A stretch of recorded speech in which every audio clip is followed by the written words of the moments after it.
खाना खाने के बाद 2 घंटे तक किसी आदमी को लेटना नहीं चाहिए। इशू गैस ज़्यादा नहीं बनती, इशू ये है कि गैस रेगुलरली पास नहीं हो रही। Everybody should pass around 200 grams of stool a day.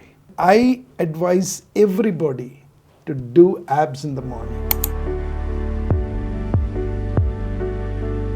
अगर आपको खाने के बाद डाइजेशन की प्रॉब्लम होती है, एसिडिटी फील होता है या ब्लोटेड सा लगता है या फिर अजीब से बर्ब्स आते हैं, तो इसका मतलब है आपका गट हेल्थ बिल्कुल भी हेल्दी नहीं है। जी हाँ, healthsite.com के द हेल्थ साइट पॉडकास्ट के एक और नए एपिसोड में आपका स्वागत है। और आज के इस एपिसोड में हमारे साथ मौजूद हैं gastroenterologist doctor Harsh Kapoor. Welcome doctor. Thank you.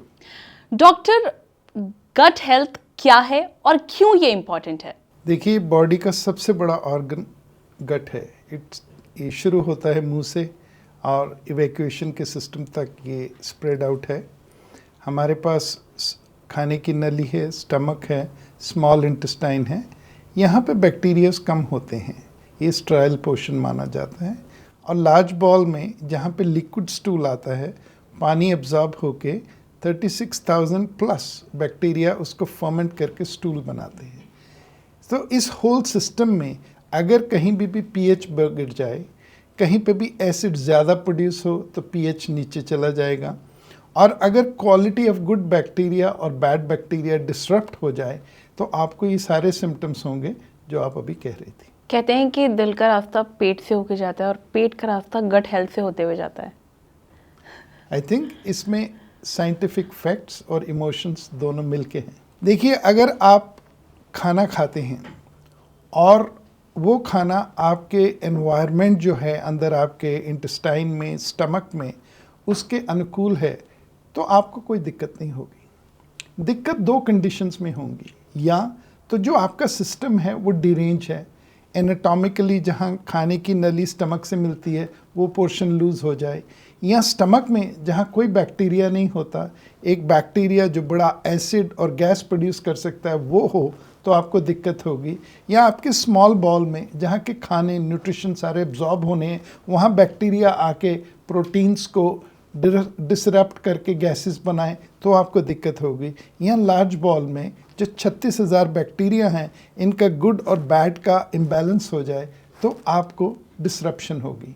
आपके सिम्टम्स डिपेंड करते हैं कि प्रॉब्लम कौन सी जगह पे। ब्लोटिंग का क्या कारण है? आई थिंक ये बहुत मेजर इशू है ब्लोटिंग। जैसे पेशेंट हमारे पास आते हैं वो कहते हैं डॉक्टर साहब हमें गैस ज़्यादा बनती है। इशू गैस ज़्यादा नहीं बनती, इशू ये है कि गैस रेगुलरली पास नहीं हो रही। एक नॉर्मल आदमी जो खाना खाता है तो एक वेव आपकी खाने की नली से सारा कुछ स्वाइप करके नीचे लेके जाती, पर जब आप खाना नहीं खाते, हर 90 मिनट में एक वेव, हाउस कीपिंग वेव कहते हैं, यहाँ से प्रोड्यूस होती है। तो जितना बस स्लाइवा, गैसेस, जूसेस हैं, उसको सिस्टमैटिकली स्वाइप करते हुए एनस से पास हो जाती है। इसको कहते हैं हाउस कीपिंग वेव्स। ये ना तो कोई नॉइस करती हैं, ना बैड स्मेल देती हैं, because this is a normal physiological process of cleansing the gut. जिस पेशेंट में ये हाउस कीपिंग वेव्स नहीं बनेंगी, उसमें वही गैस जो नॉर्मली प्रोड्यूस हुई है, वही एसिड जो ज़्यादा प्रोड्यूस नहीं हुआ उतना ही है पर क्लियर नहीं हो रहा, वो इकट्ठा होना शुरू हो जाएगा। स्टेग्नेशन से जैसे नाली अगर बहे नहीं तो बदबू आती है, उसी तरह जैसे ये स्टेग्नेशन होगी इसमें बैक्टीरिया पैदा होने शुरू हो जाएंगे। अब ये गैस जो कि ज़्यादा नहीं है, नेचुरल गैस है, लेकिन पास नहीं हुई, अगर मुंह से निकलेगी तो आपको बैड टेस्ट आएगा क्योंकि उसमें एसिड होगा, बैक्टीरियल फर्मेंटेशंस होंगी। और अगर आप नीचे से पास करेंगे तो स्मेल आएगी, because it has stayed longer than it should have been in the gut. तो ब्लोटिंग का कारण कहीं ना कहीं ये है कि ये डिपेंड करता है कि हम क्या खा रहे हैं। वो एक कारण है, आप खाना क्या डाल रहे हैं उससे गैस ज़्यादा बन सकती है। ज़्यादा कार्बोहाइड्रेट्स खा रहे हैं, उनके साथ पानी पी रहे हैं, जैसे कि आपने चावल खाए और एकदम पानी पी लिया तो you will get very bloated and fill very soon. Temporarily gases pass होंगी तो आपको भूख लगेगी। या आपका एनवायरनमेंट, जैसे मैंने बताया, अंदर एनाटॉमिकली डिरेंज्ड हो जाए, जो जंक्शन है खाने की नली का स्टमक से वो लूज़ हो जाए, या नीचे कोई प्रॉब्लम आ जाए, तो वही गैस जो नॉर्मल बन रही है वो एबनॉर्मल वे में निकलेगी तो प्रोड्यूस होगी। और तीसरा, अगर आपको कोई बीमारी है जैसे डायबिटीज़ है, it is a very common problem nowadays, और ये क्या करती है, गट को स्लो कर देती है। जो मोटिलिटी के न्यूरॉन्स होते हैं जो मोटिलिटी प्रोड्यूस करती है उनको डिरेंज कर देती है। तो खाना जो हम कहते हैं गैस्ट्रिक एम्प्टिंग, 1.5 घंटे के बाद आपका खाना नीचे चला जाना चाहिए, वो 2-3 घंटे रहेगा। उतनी देर में फर्मेंटेशन होकर गैस बनेगी और आप बड़ा ब्लोटेड फील करेंगे। सेम प्रॉब्लम थायराइड है। अगर आपका थायराइड ठीक काम नहीं कर रहा, thyroid is like a petrol in the body. जब थायराइड होगा तो इस सारे सेल्स को काम कराएगा, थायराइड कम है तो वो स्लगिश हो जाएंगे।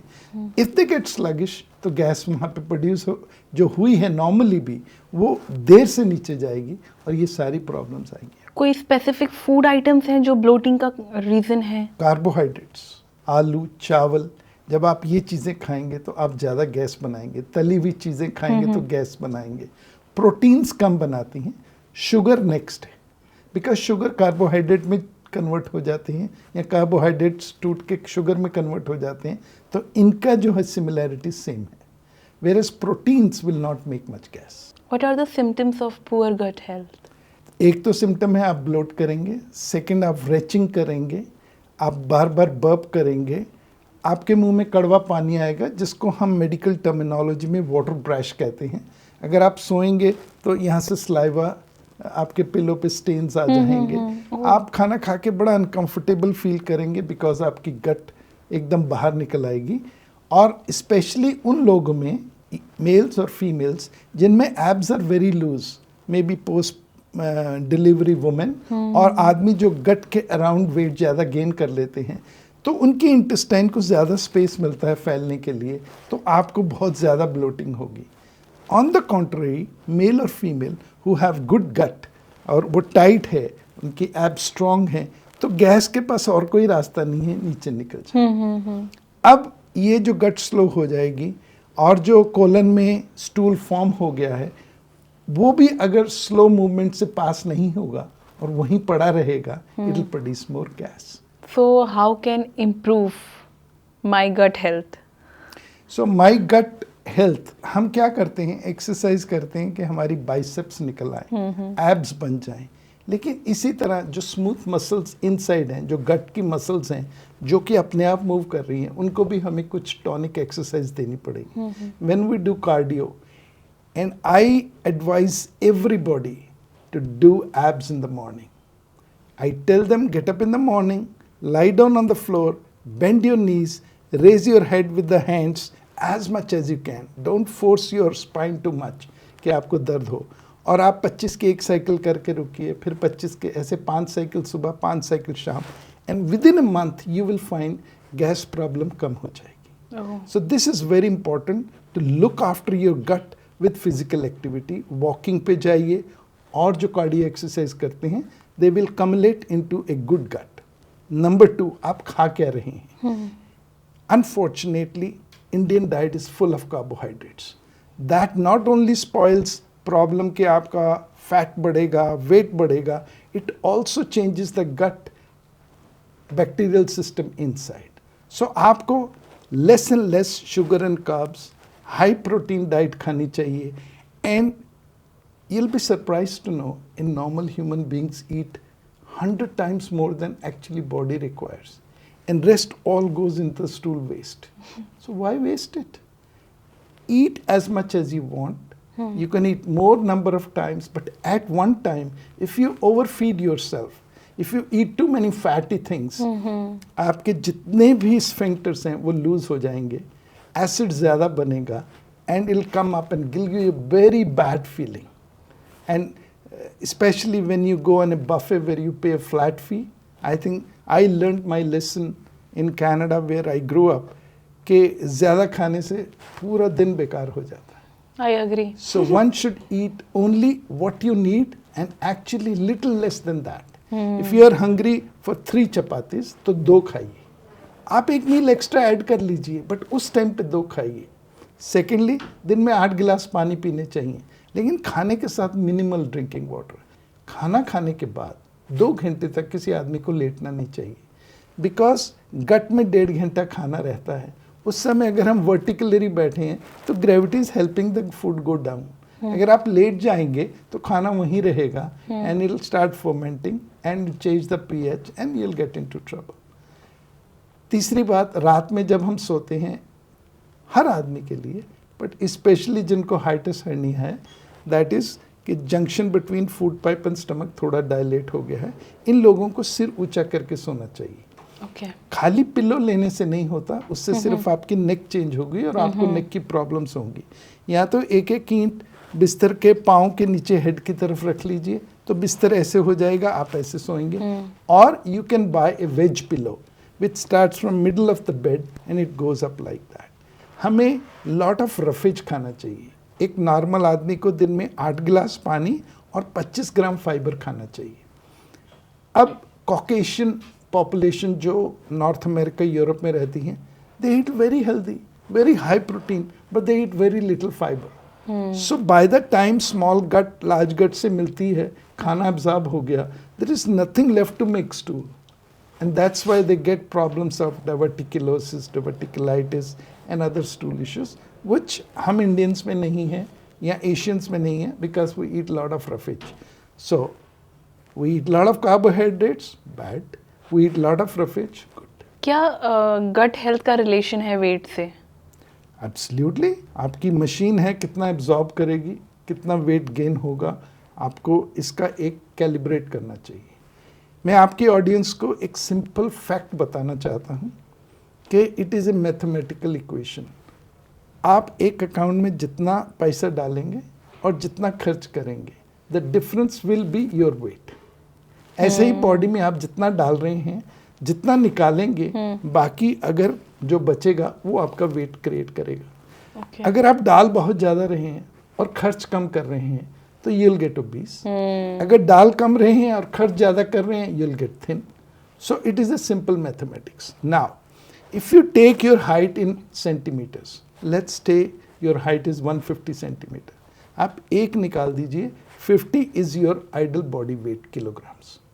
नाउ ईच किलोग्राम को मेंटेन करने के लिए आपको 25 कैलोरीज चाहिए, ठीक है? आप 50 को 25 से मल्टीप्लाई कीजिए, इतनी कैलोरीज खाइए, आपका वेट उतना रहेगा। Now you can eat 1 rasgulla, मुंह में डाला, चक अंदर 500 कैलोरीज गई। आप ट्रेडमिल पे 2 घंटे खड़े रहिए, 300-400 कैलोरीज जाएंगे। So choice is yours. You want to eat more or you want to eat less. अगर आप कैलोरीज मेंटेन रखते हैं, कोई आदमी कहे कि मुझे तो दिन के 4 रसगुल्ले खाने हैं और कुछ नहीं खाऊंगा, he will not gain weight because he is eating the number of calories required for the body. But normally क्या होता है कि आप 4 रसगुल्ले से पूरा दिन नहीं निकाल सकते। Of course. So we should plan our diets with lot of proteins, roughage, and less carbohydrates and less sugar. Does gut health affect skin? Of course, gut health will affect everything. अगर आप गट में ज़्यादा alcohol डाल रहे हैं, toxins डाल रहे हैं, तो आपकी लिवर इफेक्ट होगी। अगर आप गट में पानी कम डाल रहे हैं, किडनी में जा ही नहीं रहा, फिल्टर नहीं होगा, किडनी से इफेक्ट होंगी। मॉइस्चर से आपकी स्किन भी इफेक्ट होगी। If you are not putting good moisture, तो स्किन जो है ड्राई और फ्लेकी हो जाएगी। If you are not eating adequate amount of calcium, vitamin D, अब धूप में लोग नहीं जाते तो हमें सब्स्टिट्यूट्स लेने पड़ते हैं, so that will cause scaling of your skin and you can get wrinkling in pre ageing. So it is very important to eat vitamins, fat soluble ADEK vitamins, B12 and folic acid. You must have adequate. Now, if you are eating normally, you never have to take any supplements. जो लोग mega doses लेते हैं, they all go in stool waste. What are the worst foods for gut health? Within limits, there's nothing wrong, anything in life. But if you overdo it, you're going to get into trouble. Let's take example of fast foods. अगर आप रोज French fries खाएंगे, तो you're consuming a lot of carbs, you're going to consume a lot of oil, and you're going to get a lot of fat in your body. If you try 2 people once a while some French fries, I don't mind that, because I think we should enjoy everything and live happily. In India, the biggest problem is truncal obesity. the fat around the waist. You'll find the men or the women, बाजू ठीक है, face ठीक है, टांगे ठीक है, but they have this thing. These people are very prone to have diabetes. ज्यादातर लोगों को देखा है, चाहे वो मेंस हो या वुमेन्स हो, कहीं हर जगह बॉडी एकदम ठीक है, लेकिन फैट कहाँ से निकल रहा है? इधर से निकल रहा है, इधर से चर्बी निकल रही है. And it's very typical of Indian brown boys we call in Canada or Asians. Friendly drinks की बात करें फॉर गट हेल्थ, तो क्या होंगे वो? You must drink a lot of water. Water is the most a friend can you have. Yeah. Now, here and there you take a soft drink, aerated one, it's fine. But you're drinking more, you're going to produce a lot of gas in your side. And then there a lot of sugar comes in that, unless you're taking zero Pepsi, sugar and all. The other thing is, they also has a lot of toxins, which are not mentioned until you read the deep things. Fresh juices are good. You can do that. Aerated चीज़ों से दूर रहिए. Coffee and sugar, coffee and tea, I would say if you're taking 1 or 2 a day, I have no problem. But I tell my patients, listen, you take a cup. You need only few sips to get a kick. Rest you drink because it is there. So you take a bigger cup, it will be full. You know? When you go and they say you want small, medium or large. So take a small cup, half filled. If you take once or twice a day, I can live with that unless you have a big hypertension or any other issues. So one half cup twice a day, I think it's okay.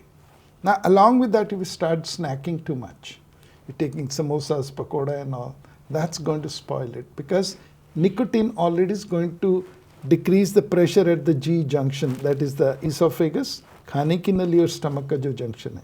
On top of that, if you take more fat, it'll make it more loose. And then you're going to have burping, you're going to have khatta pani muh mein and burning in the chest and retching.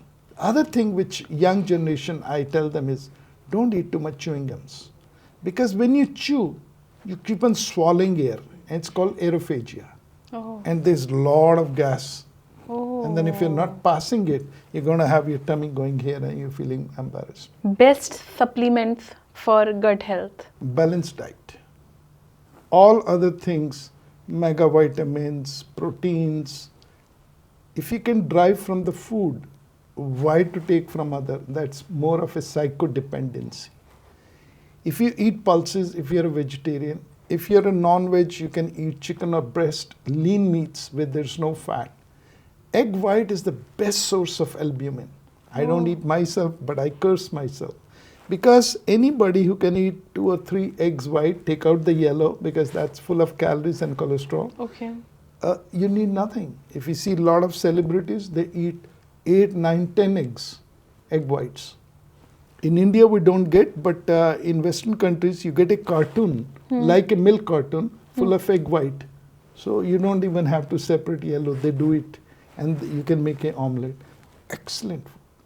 You must eat 25 grams of fiber, but you should eat more fiber which is non-absorbable. So it makes a roughage and good stool.